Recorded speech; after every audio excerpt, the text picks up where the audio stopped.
All right, there. Hey, Algebra 2 people. Sorry, I was confused because I was making a video, paused it, came back to start it again, and boom, it just said, no, we're not gonna go any farther. So, had to start a new video. In the previous little short video, it was about 9 minutes long, I think. I talked about the connection of properties of exponents with the properties of logarithms, how they're one and the same. So I have a couple sections to this video. Hopefully the camera will cooperate with me this time. But right now we're going to use the properties of logarithms to do what's called expand. Expand a logarithm statement. Now, here's what the deal is. Expand means use these properties from the left to the right, like they're written. Because the next section we're going to do after these 4 examples, which will go actually rather quickly, is we're going to do a section called condense. So expand out, condense them back. How do we do that? And condense means use these properties from the right-hand side and make them look like the left. So right now we are using them in the direction they're written, left to right. That means you're looking for 3 things. That doesn't mean they're always going to be there, but you're looking for things. And those 3 things are, and sometimes they're harder to see than you think, multiplication between 2 things. See, it says log base, and again, we're using letters here. So log base anything of something times something. We change that multiplication to the addition of logarithms. Kind of like when you multiply with exponents, you add the exponents. Therefore, you add logarithms. Interchangeable words there, people. Logs and exponents. You might be looking for a division, which I'm just going to go right over here. You can clearly see example 3 and 4 have the fraction division line. Division means you'll be incorporated into subtracting logarithms. Subtracting exponents is the connection. And then lastly, you're looking for exponents, which you can see in this example twice. So you're on the lookout for a multiplication after the logarithm statement, a division after the logarithm statement, an exponent after the logarithm statement. Now, what I do when we're in class person to person, I'm going to do it in the video, is I'm going to highlight those things with a different color marker. So like for the first question, you see log base 2 5x. Some people are like, I don't see anything. Folks, 5x means 5 times x. There's a multiplication in this question. Again, you're looking after the part that says log base, whatever. So log base 2, look at the part after that. Log base 5, look at the part after that. Log base 6, log base 3, that's where you're looking for multiplication, division, and exponents. Those 3 things. Folks, we got one thing. Multiplication, which means we're using the top property, a multiplication, so m and n are replaced with 5 and x. So we change it to the addition of logarithms. Folks, when you multiply with exponents, you add the exponents. So when you multiply with logarithms, you add the logarithms. So the expansion will be log base 2 of just the 5 plus log base 2 of just the x. There's the expansion from multiplication into adding logarithms. Okay, the next part is similar with a little bit of a bump. So we have log base 5, 7 times x. There is a multiplication just like this one, except there's an exponent. Now I'm going to actually deal with the exponent in the second step, meaning I'm going to do this problem in 2 steps instead of 1. So we first will separate log base 5 of 7 plus log base 5 of x to the 4th. And now I'm going to apply the last property. If you have a logarithm and an exponent, the exponent comes out front as a multiplier because, again, this goes back to the power of a power property.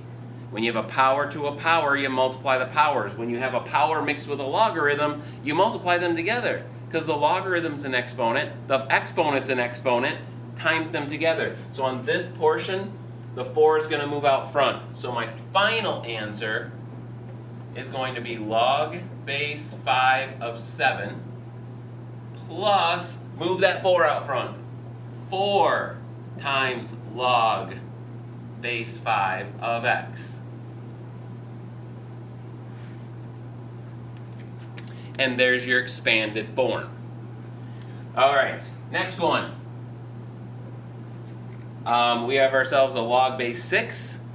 We have a multiplication right here, 2 times x, and we have ourselves a division right here. So you guys, we have a multiplication and a division. We don't have any extra exponents. We're going to be using the top 2, not the bottom one. Okay, and we can probably do this in one shot because we're just going to divide it all up. So we start with log base 6 of just the 2. See, everything that times and divide gets separate. That's where you separate into multiple logarithms. So log base 6 of just the 2, and there's a time sign.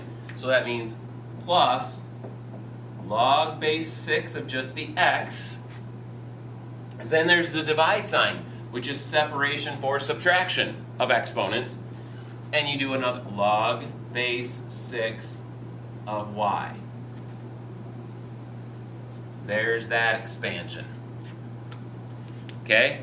Again, please remember about that first video because that's where I think students forget and then they get confused. And this is a challenging idea. It is. It's really abstract and weird. But logarithms are exponents. So these are an image, basically, or a repetition of the properties of exponents. Okay, the last one's pretty much got it all. And that's how I work. I show you a couple examples. I ease us into it. And then the last example of the bunch, it's all of it. We have a multiplication right there, an exponent, which we will deal with, a division, and another exponent. Kind of erase that with my hand. Right there. Okay. So we'll just I think I'll be able to pull this one off in like 2 steps. So we got ourselves log base 3 of just the 5. See, because there's your time sign, which is, okay, separated into the addition. And then we have log base 3 of the x squared, which I know in the next step, I could probably do it now, but I'm going to pace it out here because I got the time. I'm going to move that exponent out front using the last property. I'll get there. Minus, because I'm in the divide spot, log base 3 of y to the 3rd. Okay, so there's the separation of the multiplication to addition, the division to subtraction of logarithms of exponents. And then now I'm going to take care of the fact that if I have a logarithm with an exponent, I move that exponent out front. So our final will just be log base 3 of 5, that had no exponent with it, plus, move that 2 out front, 2 times log base 3 of x, minus, move that 3 out front, 3 times log base 3 of y. And there's the final expansion. Okay, so there's the first half of the video basically, is how do you take these properties from the left, work them to the right, which is called expanding. You're taking them from one logarithm to sometimes multiple log statements. See, these were all single log statements. Now they're all 2 or 3 logs in each one, depending on how many things I had to take care of. All right. All right, here we go, people. Just adjust that a little bit. Why does that look so different? There we go. All right, so now we have the reverse direction, okay? These problems kind of look like the answers I had on the board before I paused the video. See, 2 logarithms, 2 logarithms, 3 logarithms. We have multiple logarithm statements. Now we are doing what's called condense. So now we're shrinking them back to 1 logarithm statement. We're working the properties right to left.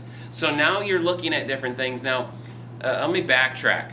That previous part of the video, the start of this video, when I said here's what you're looking for, that's something you're going to want to pause and write things down. When I told you last part of the video, the first 4 examples, you're looking for a multiplication, you're looking for a division, you're looking for extra exponents.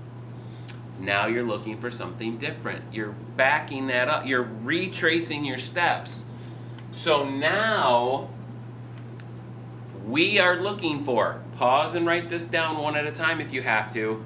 I'm looking for the addition of 2 logarithms. What do I do if I see the addition of 2 logarithms? I write it as the multiplication of the 2 pieces. I'm looking for subtraction of logarithms. What do I do if I see the subtraction of 2 logarithms? I write it as 1 logarithm divided.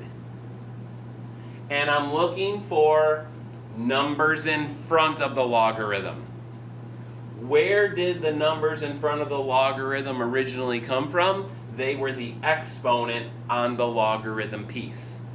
So you guys, that's what I'm looking for. This time I'm looking for addition, subtraction, and numbers in front. Number 1, I see a subtraction. Log minus log. Okay? Minus stems back to a division. So you guys, I'll write the log base 7 once. And the pieces of the logarithm, 3 and 5. Log base 7, 3, log base 7, 5.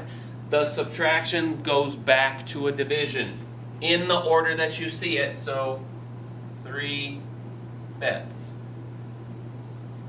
So you're condensing it from a double logarithm statement to a single. That's what condense then means. This one, look at number 2 here. I see a few things.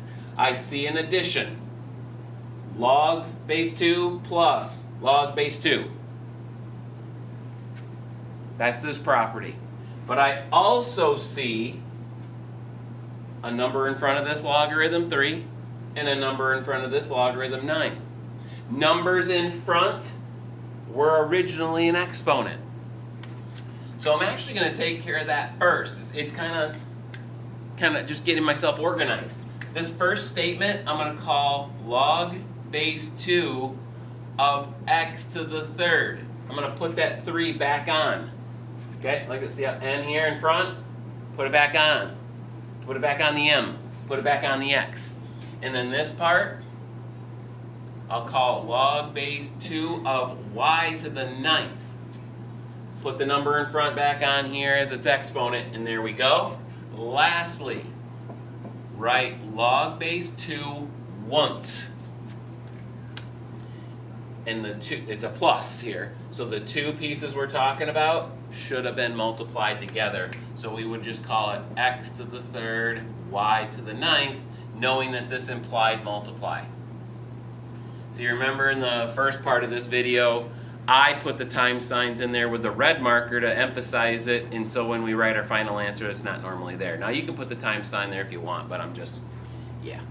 All right, so number 3, just like last time, I'm only doing 3 here because I think we got the gist of it.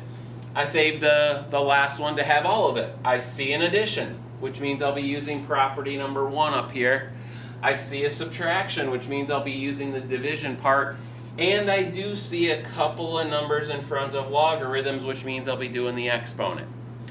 As I did in the last problem, I'm going to take care of replacing the exponent first. This one doesn't have anything, so I'll just rewrite it as log base 6 of 7 plus, I'm putting this 2 back on this x as the exponent it is, so it'll be log base 6 of x squared, or x to the 2nd, minus, same with this, put this 3 back on this y, it'll be log base 6 of y to the 3rd. So that's just kind of getting myself organized. And some students skip that step. They're like, I can do it all in one. That's fine. I'm just, in a video, I'm not going to skip steps. I don't really have a point of that. And then lastly, we're going to write log base 6 once. That's what condense means. Condense it down to one log statement. And the addition part, this part and this part together, those translate into a multiplication. So that'll be 7x squared The subtraction means translate back to divide, y to the third. So there's your condensed back. So again, guys, I realize this is a weird assignment. And again, it's one of those assignments that it's in preparation for going too farther, to going to more advanced mathematics. And I do, as a teacher, I know full well that not all of you are going farther necessarily. But if you do, this is one of those things you're going to see and need to know how to do, and that's that. So there's my little reasoning, whether you like it or not. But anyway, that's the end of lesson 6.5. Didn't mean it to come into 2-part video, but technology doesn't always work the way you thought. So see you next time.